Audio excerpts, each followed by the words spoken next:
Τα προβλήματα μεταφοράς είναι μια ειδική κατηγορία προβλημάτων γραμμικού προγραμματισμού που σκοπός τους είναι η ελαχιστοποίηση του κόστους διανομής προϊόντων από ένα αριθμό πηγών σε ένα αριθμό προορισμών. Στα παραδείγματα που θα δούμε, οι πηγές ή σημεία προσφοράς είναι εργοστάσια, ενώ οι προορισμοί ή σημεία ζήτησης είναι αποθήκες. Αυτά τα κελιά μας δείχνουν την προσφορά του κάθε εργοστασίου και τη ζήτηση της κάθε αποθήκης, όπου είναι και οι περιορισμοί μας.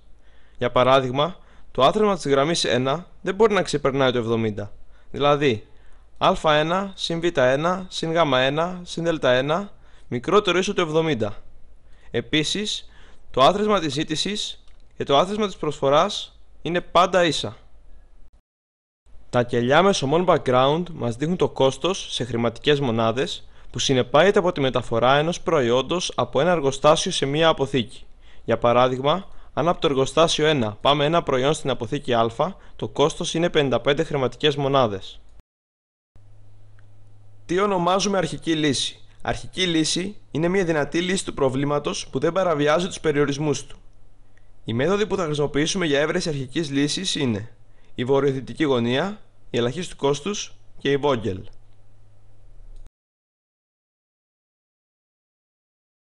Η πρώτη μέθοδος που θα δούμε είναι η βορειοδυτική γωνία. Όπως λέει και το όνομα, πάμε στο πιο βόρειο και δυτικό κελί του πίνακα και κατανέμουμε προϊόντα έτσι ώστε να καλύψουμε τουλάχιστον έναν από τους δύο περιορισμούς. Αυτή την κίνηση την επαναλαμβάνουμε μέχρι ότου να συμπληρωθεί ο πίνακας. Πάμε τώρα στην πράξη. Το πιο βόρειο και δυτικό κελί του πίνακα είναι το α1. Η αποθήκη α έχει ζήτηση 70 μονάδες και το εργοστάσιο 1 προσφέρει 70 μονάδες. Οπότε κατανέμουμε 70 προϊόντα. Η ζήτηση της α καλύφθηκε και βάζουμε 0 στα υπόλοιπα κελιά της στήλης, καθώς δεν μπορεί να λάβει προϊόντα από άλλα εργοστάσια. Επίσης, η προσφορά του εργοστασίου 1 έχει καλυφθεί πλήρως και βάζουμε 0 στα υπόλοιπα κελιά της γραμμής, καθώς δεν μπορεί να παρέχει προϊόντα σε άλλες αποθήκες. Τώρα, το πιο βόρειο και δυτικό κελί του πίνακα είναι το β2, με ζήτηση 60 και προσφορά 95. Κατανέμουμε 60 και βάζουμε 0 στα υπόλοιπα κελιά της στήλης. Το επόμενο πιο βορειοδυτικό κελί είναι το γ3, με ζήτηση 15 και προσφορά 65. Κατανέμουμε 15 και στο κελί που απομένει βάζουμε ό,τι περισσεύει. Η λύση μας είναι 70α1 συν 60β2 συν 35γ2 συν 15γ3 συν 50δ3 με κόστος 7.675 χρηματικές μονάδες. Η δεύτερη μέθοδος που θα δούμε ονομάζεται ελαχίστου κόστους. Βρίσκουμε το κελί του πίνακα με το χαμηλότερο κόστος και κατανέμουμε προϊόντα έτσι ώστε να καλύψουμε τουλάχιστον τον έναν από τους δύο περιορισμούς. Αυτή την κίνηση την επαναλαμβάνουμε μέχρι ότου να συμπληρωθεί ο πίνακας. Το κελί με το χαμηλότερο κόστος είναι το β1, με ζήτηση 60 και προσφορά 70. Κατανέμουμε 60 προϊόντα και βάζουμε 0 στα υπόλοιπα κελιά της στήλης. Τώρα, το κελί με το χαμηλότερο κόστος είναι το δ3, με ζήτηση 50 και προσφορά 65. Κατανέμουμε 50 και βάζουμε 0 στα υπόλοιπα κελιά της στήλης. Το επόμενο κελί με το χαμηλότερο κόστος είναι το γ1, με ζήτηση 50 και προσφορά 10. Κατανέμουμε 10 και βάζουμε 0 στα υπόλοιπα κελιά της γραμμής. Τώρα, το κελί με το χαμηλότερο κόστος είναι το γ3, με ζήτηση 40 και προσφορά 15. Κατανέμουμε 15 και βάζουμε 0 στα υπόλοιπα κελιά της γραμμής. Τώρα, το χαμηλότερο κόστος το έχει το κελί γ2, με ζήτηση 25 και προσφορά 95. Κατανέμουμε 25 και στο κελί που μένει βάζουμε ό,τι περισσεύει. Η λύση μας είναι 70α2 συν 60β1 συν 10γ1 συν 25γ2 συν 15γ3 συν 50δ3 με κόστος 7.575 χρηματικές μονάδες. Λίγο καλύτερη από τη λύση που βρήκαμε με τη μέθοδο της βορειοδυτικής γωνίας. Η τρίτη μέθοδος που θα δούμε ονομάζεται Vogel. Υπολογίζουμε τη διαφορά των δύο μικρότερων στοιχείων κόστους αναγραμμή και στήλη. Στη συνέχεια, πάμε στη στήλη ή γραμμή που αντιστοιχεί μεγαλύτερη διαφορά και βρίσκουμε το κελί της με το χαμηλότερο κόστος. Μετά, κατανέμουμε προϊόντα έτσι ώστε να καλύψουμε τουλάχιστον έναν από τους δύο περιορισμούς. Όλες αυτές τις κινήσεις τις επαναλαμβάνουμε μέχρι ότου να συμπληρωθεί ο πίνακας. Τα δύο μικρότερα στοιχεία της στήλης α είναι το 55 και το 50. Η διαφορά είναι 5. Της στήλης β το 10 και το 15. Η διαφορά είναι 5. Της στήλης γ το 25 και το 35. Η διαφορά είναι 10. Της στήλης δ το 30 και το 20. Η διαφορά είναι 10. Της γραμμής 1 το 10 και το 25. Η διαφορά είναι 15. Της γραμμής 2 το 15 και το 40. Η διαφορά είναι 25. Της γραμμής 3 το 20 και το 30. Η διαφορά είναι 10. Η μεγαλύτερη διαφορά βρίσκεται στη γραμμή 2. Το κελί με το μικρότερο κόστος της γραμμής 2 είναι το β2. Η ζήτηση είναι 60 και η προσφορά είναι 95. Άρα κατανέμουμε 60 προϊόντα και βάζουμε 0 στα υπόλοιπα κελιά της στήλης. Ξαναβρίσκουμε διαφορές χωρίς να μετράμε τα συμπληρωμένα κελιά. Η στήλη α δεν έχει αλλάξει. Η διαφορά είναι 5. Τη στήλη β δεν την υπολογίζουμε. Η στήλη γ δεν έχει αλλάξει. Η διαφορά είναι 10. Η στήλη δ δεν έχει αλλάξει. Η διαφορά είναι 10. Γραμμή 1. Τα μικρότερα στοιχεία είναι το 25 και το 30. Η διαφορά είναι 5. Γραμμή 2. 40 και 45. Η διαφορά είναι 5. Γραμμή 3. 35 και 20. Η διαφορά 15.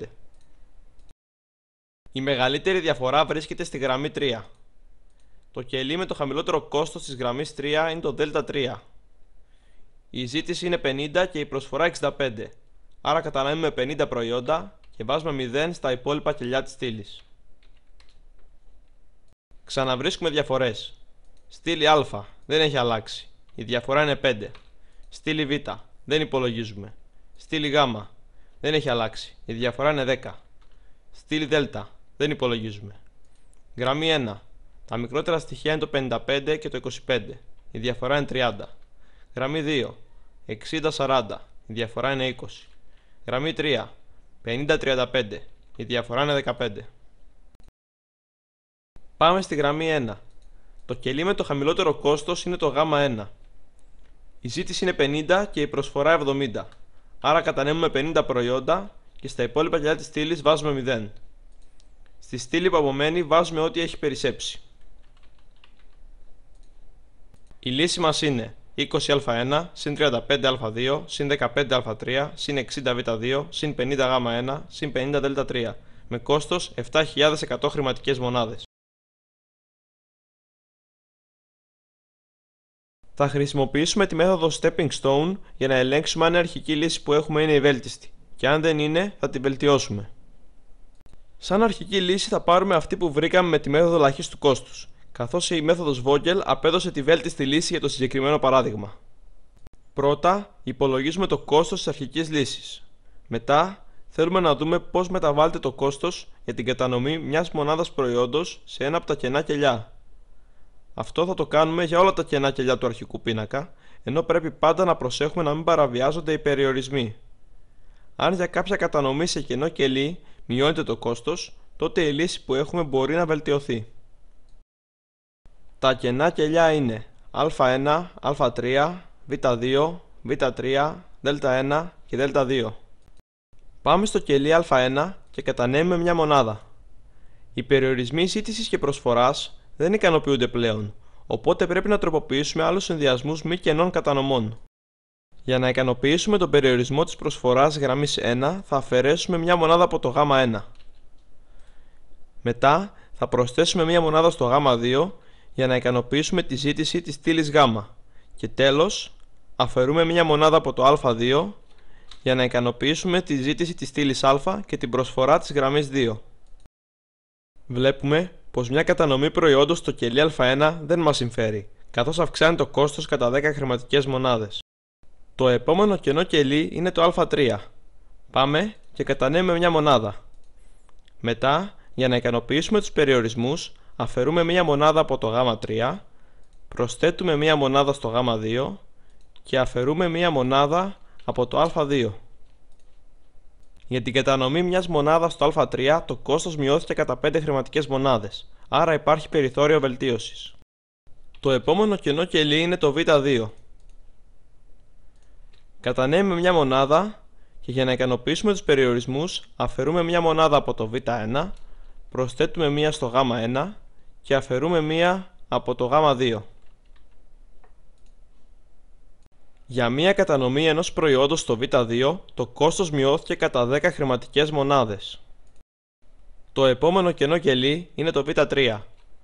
Κατανέμουμε μια μονάδα και για να ικανοποιήσουμε τους περιορισμούς αφαιρούμε μία μονάδα από το Β1, προσθέτουμε μία στο Γ1 και αφαιρούμε μία από το Γ3.